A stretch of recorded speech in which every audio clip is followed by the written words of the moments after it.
Bom, então vamos lá, vamos fazer a análise do hino 260, que foi um dos hinos que nós estudamos esta semana no nosso grupo. Esse grupo é do Telegram, nós estamos todas aí juntas, juntei todos os meus grupos para que a gente pudesse, num lugar só, fazer os estudos dos hinos e também ajudar todas as irmãs que estão longe, distantes e tenho o prazer de aprender. Eu gostaria de estar ao lado de cada uma agora, estou falando, e gostaria que você estivesse aqui do meu lado para a gente ver isso daqui com detalhe, para que você pudesse ter a oportunidade de perguntar, mas infelizmente, né, nosso país é tão grande, territorial, e hoje a tecnologia nos ajuda a chegar mais próximo até de lugares que eu mesma não imagino que você esteja ouvindo agora. E também não te conheço, mas é um prazer estar aqui ajudando a irmã e às vezes até tem algum irmão também que esteja ouvindo, eu fico contente. E todas as atividades que eu posto no grupo não são oficiais, são estudos que nós praticamos à luz de interpretações musicais dentro daquilo que Deus tem preparado de conhecer, e eu gosto de dividir com nossas irmãs. Então, passei algumas propostas de expressões no grupo, algumas nós alteramos, como vocês podem ver na partitura, eu já até anotei em vermelho, alterando algumas, para que a gente possa o mais fiel possível dentro de uma realidade, levar estas expressões, essa forma de tocar melhor interpretativa para as nossas irmãs.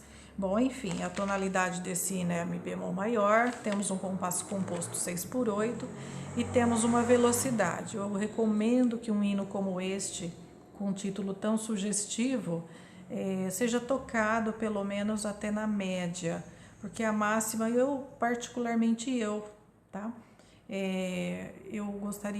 Eu tocaria mais na mínima e na média. E quando ainda faço um arranjo livre, eu procuro até fazer como uma meia hora, até muito mais lento, enfim. Aí é uma outra coisa, mas para tocar na igreja, eu recomendo que a gente siga realmente o andamento proposto que está no inário. Bem como dedilhados, bem como todas as questões técnicas que envolvem o hino, atentem para que nada saia errado. O dedilhado nas 3 partes no hino está tudo correto.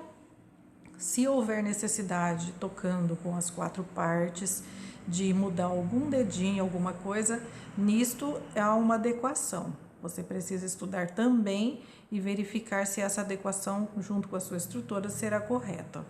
Mas, todavia, siga o dedilhado que está no inário, tá bom? Bom, enfim, falando do título que é tão sugestivo, eu anotei aqui uma parte que eu achei interessante, que é a questão do caráter deste hino, né? Ele pede com humildade, também é uma expressão. Esse título, ele remete a uma questão afirmativa, veja só. Sou servo inútil, e depois vírgula, ó Deus piedoso. Então, nós temos 2 pessoas aqui. Um é o servo, que é inútil, e o outro é Deus, que é supremo e é piedoso. Então, neste hino eu vejo 2 momentos muito nítidos, e dentro dessa quadra que esse hino representa, nós temos versos, e nestas frases que nós vamos dividir aqui, nós percebemos uma quadra onde o servo se dirige a um Deus piedoso. Então, no primeiro momento, nós temos o ser humano falando, se humilhando, e no segundo momento nós temos a ênfase maior, um brilho maior, justamente para a parte onde ele cita mais a Deus e, enfim, eu acho que é uma das questões que eu penso.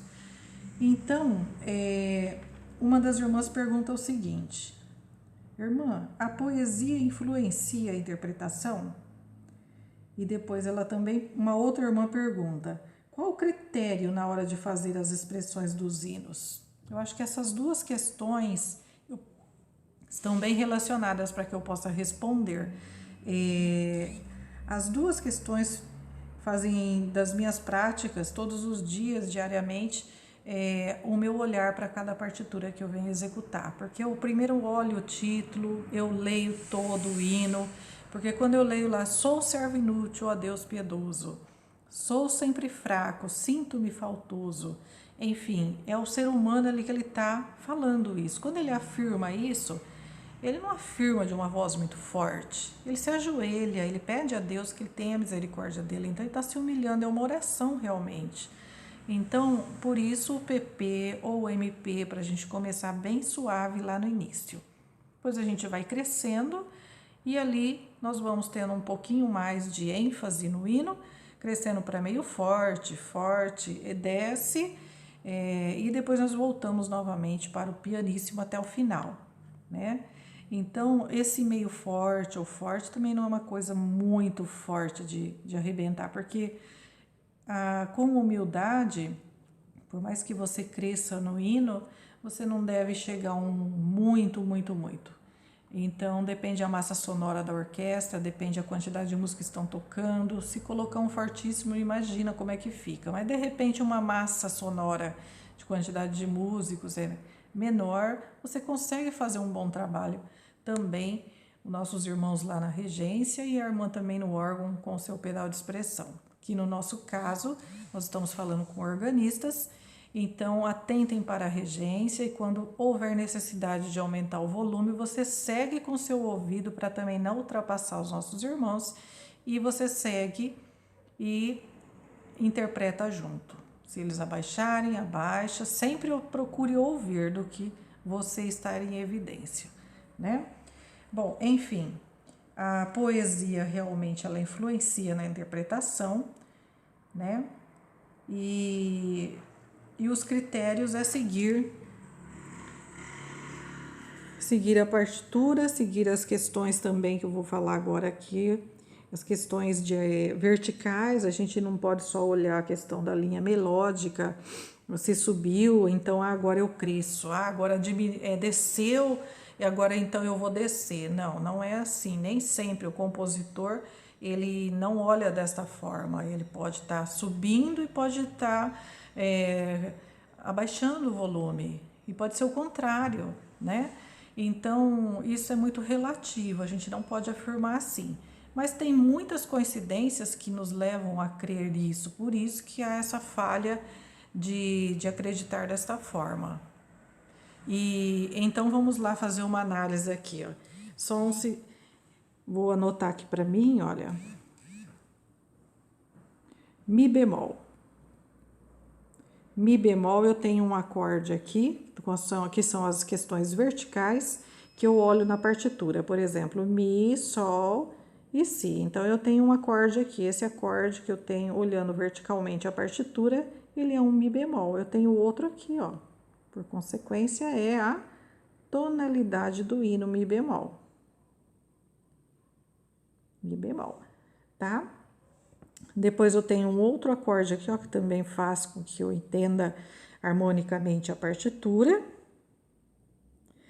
E esse acorde eu tenho Lá, Do, Mi. Então, Lá, Do, Mi, Lá bemol, Do, Mi bemol. Eu tenho um Lá bemol, que é o quarto grau de Mi bemol, correto? Se você for na escala, você vai ver lá. Mi, Fá, Sol, Lá, quarto bemol. É o quarto grau. E depois o Si, olha só, eu tenho um Si aqui também, vamos analisar esse acorde. Olha, o que seria isso aqui? Eu tenho Si, Ré, Fá, que ele é o quê? Quinto grau em relação a Mi bemol, que é a tonalidade do hino. Então, eu tenho umas cadências harmônicas aqui pelo meio do hino, pela sequência que vai acontecendo. Esse aqui, por exemplo, olha isso, olha. Eu tenho Lá bemol, ó, Do. Então, quando eu junto isto e eu coloco isto em tríade, superpostas, o que acontece? Eu tenho Fá, Lá bemol, Do. Que acorde que é esse? Fá menor. Então, se eu tenho um Fá menor, ele vem de onde? Da escala de Mi bemol maior, que é o que? O segundo grau menor de Mi bemol maior. Enfim, vai aparecendo novas notas. Olha, eu tenho um B quadro aqui em relação Isso aqui é uma sétima, né? Tem um B quadro que vai elevar esta nota e vai dar um brilho muito lindo em relação à tonalidade deste hino. Então, observem que esses acidentes ocorrentes, quando ocorre também dentro da partitura, se a gente tocar a nota errada, a gente não vai dar a ênfase do acorde e da harmonia correta aqui. Mesma coisa acontece aqui também, ó. Se aqui embaixo vocês também tocarem esse Lá bemol, porque ele tá aqui na armadura Lá bemol, ele não vai ficar bonito. Então, nós temos que seguir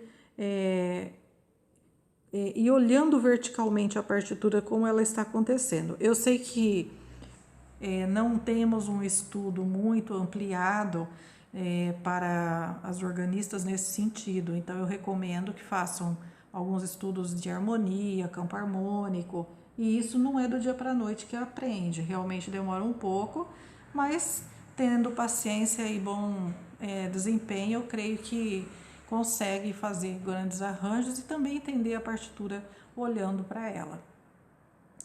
De uma outra forma, deixa eu só ver uma coisa, eu vou apagar agora essa parte, eu já expliquei um pouquinho sobre as cadências, sobre os acordes. Então, vamos lá. Vamos ver agora a questão das frases aqui. Olha só, eu tenho uma semifrase e tenho uma frase. Então, olha só, frase 1. Aí eu tenho a segunda, que vai dar até aqui, 2. A outra 3 e a outra 4. Correto? Então, vamos analisar o seguinte. Nessa primeira frase, olha os elementos iguais. Vamos ver aqui que eu vou pegar o lilás. Mi, Fá, Fá, Sol, Mi. Então, vamos dar uma analisada nas questões de figuração da partitura. Esquece agora a altura da nota, mas olhe só a figuração. Mi, Fá, Fá, Sol, Mi, Lá, Si, Do, Sol, Fá. Olha esse agora, começou outra frase, então o meu olhar sempre vai assim, ó, Lá, 3, né? Um pontinho é igualzinho, ó, esse é igual a esse, igual, tem o mesmo desenho de compasso, ó, tá vendo? Esse é igual a esse aqui, esse igual a esse aqui, ó, aqui já deu uma mudadinha, tá? Mas aqui também já voltou. Quando a gente tem essas pequenas mudanças, isso não tem problema. A frase, essas duas semifrases aqui, elas são propriamente similares. E aqui, comecei novamente, vamos ver se ela tem alguma particularidade com as outras, olha. Tem também. Aí eu venho aqui, tem também. Aí eu continuo. Tem também, termina até aqui. Então, esta frase aqui repete figurativamente aqui, mas ali tem novas alturas de nota. Isso não importa, mas que ela é igual, ela é igual. Aí aqui, olha, eu começo novamente analisando. Ela já pega já muito parecido aqui, ó. Pegou esse trecho, continuou, repetiu e acabou. Então, ela dá uma pequena variada aqui no fim. Eu tenho uma pequena coda também aqui, ó. Porque tudo que tá entre aspas aqui tem uma ênfase. Então, eu posso dizer, é pequeno, mas dá uma ênfase maior. Por isso que quando eu diminuí bastante a minha intensidade, justamente para dizer, compaixão, Senhor. O meu órgão, ele precisa cantar as palavras que estão expostas no hino, porque quando eu analiso a letra, a poesia, eu consigo ter uma maior concepção de tudo. Então, com esse olhar aqui, eu vi a figuração, facilita eu entender como eu posso também facilitar o meu estudo para a questão rítmica também. De um outro lado, aqui eu vejo, olha, sou servo inútil, ó Deus piedoso. Aqui o homem está falando a Deus. Então ele está falando baixinho, ele está orando, humilhado, ou às vezes até prostrado, lá, ajoelhado, né, no chão. Sou sempre fraco, sinto-me faltoso. Então, até aqui veio o homem falando. Então, vamos dizer que daqui para frente ele conta também a sua situação a Deus, e pedindo a Deus clemência pelas suas faltas, mas ele está se dirigindo muito a Deus, que Deus é piedoso. Então, nesse segundo momento, faz esse crescendo por isso. Então, eu tenho até aqui um momento e daqui para frente eu tenho um outro momento que vai dar até o final da partitura. Eu considero isso um primeiro momento sendo um antecedente e na segunda questão, mais isso na questão poética, porque de figuração eles são muito parecidos, mas na questão poética um pouco um consequente para concluir isso aqui embaixo com uma compaixão, Senhor, né? Então, procurem, de um outro lado também na interpretação, tocarem as notas todas, repitam tudo que está escrito, dê os valores corretos das figuras, tudo que é igual, repita, porque eu percebi que algumas irmãs tocaram, não repetiam as notas segundas aqui, ó, o Fá, o que pegou aqui, ó, segurou o Lá, porque era igual, só tocou o Mi diferente, aí depois tocou o Sol, aí segurou esse Sol aqui, com esse outro aqui, talvez esse Sol daqui veio para cá, aí tocou o Fá, entenderam? Então, tocou aqui, ligou, ficou assim, aí tocou o Sol, e esse aqui não tocou, ó, esse aqui também não tocou, só tocou o Mi. Então, cuidado com isso, nós temos que tocar todas as notas que estão escritas, para a gente poder também ter uma qualidade excelente na leitura do hino. E uma outra recomendação se você vai fazer com qualidade, precisa estudar mãos separadas, mão direita, mão esquerda, para que os detalhes aconteçam com um bom perfil e técnico também, para que você possa executar todas as notinhas que está sendo pedido aqui no hino. Deixa eu ver se tem mais alguma coisa aqui que alguém havia pedido. Bom, enfim.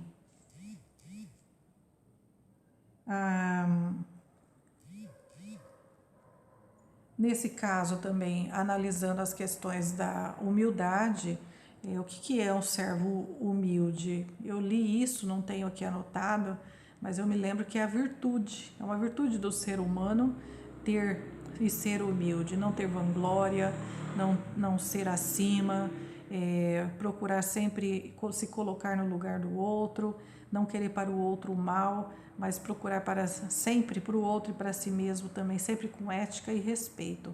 Humildade não é um estado de pobreza, não é um estado de miséria. Humildade é das virtudes mais excelentes e dons que Deus dá até para o ser humano. Ser humilde de verdade, né? Não significa ser pobre, significa ter hombridade, significa ter excelência espiritual e na terra também respeitar as pessoas. É isso que eu vejo. Esse hino é um exemplo, cantemos ele e nos coloquemos diante de Deus dentro desta forma, para que a gente possa, de Deus, alcançar sempre a sua misericórdia. Não sei se faltou alguma coisa, enfim, são bastante coisas. Falei aqui sobre os elementos rítmicos, falei sobre as linguagens verticais que é importante, acordes, harmonia, a digitação também no teclado, as repetições das notas idênticas precisam ser articuladas, as questões de fraseologia, as questões das terminações, antes de você terminar a frase, abaixa um pouquinho para você atacar a última nota, enfim, vai ficar maravilhoso o teu hino. Se você tiver esse olhar sempre para cada partitura detalhada, com certeza você vai ter uma melhor interpretação e um olhar diferente para cada uma. Nunca se esqueça de avaliar sempre a letra do hino, porque é ela que vai também falar com a sua alma. Um grande abraço e Deus abençoe.